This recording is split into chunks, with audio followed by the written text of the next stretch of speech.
ಪ್ರಧಾನಿ ನರೇಂದ್ರ ಮೋದಿಗೆ ಪ್ರಿಯಾಂಕ್ ಖರ್ಗೆ ಸವಾಲನ್ನ ಹಾಕಿದ್ದಾರೆ. ಎಚ್ಡಿಕೆ ನೋಟಿಫಿಕೇಶನ್ ಕೇಸ್ ಬಗ್ಗೆ ಮೋದಿ ಮಾತನಾಡಲಿ ಅನ್ನೋದಾಗಿ.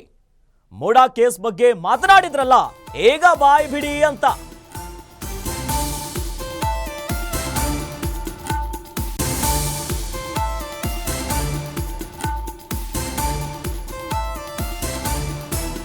ಬೆಂಗಳೂರಿನಲ್ಲಿ ಸಚಿವ ಪ್ರಿಯಾಂಕ್ ಖರ್ಗೆ ವಾಗ್ದಾಳಿಯನ್ನ ಮಾಡಿದ್ದಾರೆ.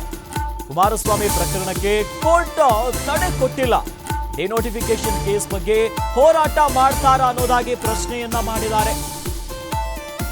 ಸಚಿವ ಪ್ರಿಯಾಂಕ್ ಖರ್ಗೆ ಅವರು ಪ್ರಧಾನಿ ನರೇಂದ್ರ ಮೋದಿ ಅವರಿಗೆ ಸವಾಲನ್ನ ಹಾಕಿದ್ದಾರೆ. ಯಾವ ವಿಚಾರ? ಎಚ್.ಡಿ. ಕುಮಾರಸ್ವಾಮಿ ಅವರ ಮೇಲೆ ಕೇಳಿ ಬರ್ತಾ ಇದೆಯಲ್ಲ ಡಿನೋಟಿಫಿಕೇಶನ್ ಕೇಸ್, ಈ ಬಗ್ಗೆ ಪ್ರಧಾನಿ ನರೇಂದ್ರ ಮೋದಿ ಅವರು ಮಾತನಾಡ್ಲಿ. ಯಾಕಂದ್ರೆ ಮೂಡಾ ಕೇಸ್ ಬಗ್ಗೆ ಮಾತನಾಡಿದ್ರಲ್ಲ, ಈಗ ಬಾಯ್ ಬಿಡಿ ಅನ್ನೋದಾಗಿ ಬೆಂಗಳೂರಿನಲ್ಲಿ ಸಚಿವ ಪ್ರಿಯಾಂಕ್ ಖರ್ಗೆ ವಾಗ್ದಾಳಿಯನ್ನ ಮಾಡಿದ್ದಾರೆ. ಸದ್ಯ ಬಹಳ ಭೂ ಸಂಕಷ್ಟವನ್ನ ತಂದೊಡ್ತಾ ಇದೆ ಕುಮಾರಸ್ವಾಮಿ ಅವರಿಗೆ. ಏನು ಮಾತನಾಡಿದ್ದಾರೆ ಪ್ರಿಯಾಂಕ್ ಖರ್ಗೆ ಅವರು, ನೋಡಿ ಬರೋಣ. ರಾಜೀವ್ ಗಾಂಧಿ ಅವರು ಫಸ್ಟ್ ಐಟಿ ಪಾಲಿಸಿ ತಂದಾಗ ಅವಾಗೂ ವಿರೋಧ ಮಾಡಿದ್ರು ಬಿಜೆಪಿ ಅವರು. ಎತ್ತಿನ ಗಾಡಿನಲ್ಲಿ ಬಂದಿದ್ರು ಇವರೆಲ್ಲರೂ ಪಾರ್ಲಿಮೆಂಟಿಗೆ. ಎಲ್ಲದಕ್ಕೂ ವಿರೋಧ ಇದ್ದೇ ಇರ್ತದೆ.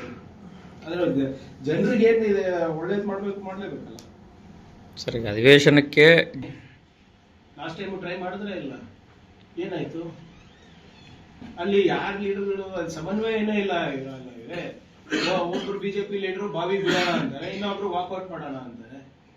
ನಾವು ವಕ್ಫ್ ಬಗ್ಗೆ ಉತ್ತರ ಕೊಟ್ಟಿಲ್ವಾ ನಾವು? ಮತ್ತೆ ಅವ್ರ ಏರಿಯಾ ಮೂಡಾ ಬಗ್ಗೆ ಉತ್ತರ ಕೊಟ್ಟಿಲ್ವಾ ನಾವು? ಲಾಸ್ಟ್ ಟೈಮ್ ಏನೇನ್ ಕೇಳಿದ್ರೆ ಎಲ್ಲದ ಬಗ್ಗೆ ಉತ್ತರ ಕೊಡಕ್ ರೆಡಿ ಇದೀವಿ. ಆದ್ರೆ ಬಿಜೆಪಿ ಜೆಡಿಎಸ್ ಜಂಟಿಯಾಗಿ ಮಾಡ್ತಾ ಇದ್ದಾರೆ ಅಂದ್ರೆ,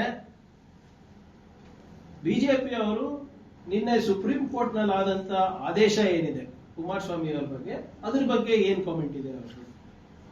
ನಾ ಖಾವುಂಗ ನಾ ಖಾನೇ ದುಂಗ ಅಂತ ಏನು ನಮ್ಮ ಪ್ರಧಾನಮಂತ್ರಿಯವರ ಘೋಷಣೆ ಇತ್ತು, ಈಗ ಅವರ ಸಂಪುಟದಲ್ಲೇ ಹೀಗೆ ನಡೀತಾ ಇದೆ. ಸುಪ್ರೀಂ ಕೋರ್ಟ್ ಅವರು ಬಹಳ ಸ್ಪಷ್ಟವಾಗಿ ಹೇಳಿದ್ದಾರೆ, ನಿಮ್ಮ ಅವಾಗ ಕುಮಾರಸ್ವಾಮಿ ಅವರು ಆಫೀಸ್ ಆಫ್ ಚೀಫ್ ಮಿನಿಸ್ಟರ್ ಇದ್ದಾಗ ಅವರ ಆಫೀಸ್ ಅನ್ನ ದುರುಪಯೋಗ ಮಾಡ್ಕೊಂಡು ಅವರ ಲಾಭಕ್ಕೆ ಅವರು ಕುರ್ಚಿಯನ್ನ ಉಪಯೋಗ ಮಾಡ್ಕೊಂಡಿದ್ದಾರೆ ಅಂತ ಹೇಳಿದ್ರೆ, ಅದು ಇನ್ವೆಸ್ಟಿಗೇಷನ್ ಆಗ್ಬೇಕು, ನಾವು ಇದಕ್ಕೆ ತಡೆ ಆಜ್ಞೆ ಕೊಡಕ್ಕಾಗಲ್ಲ ಅಂತ ಹೇಳ್ತಾರೆ.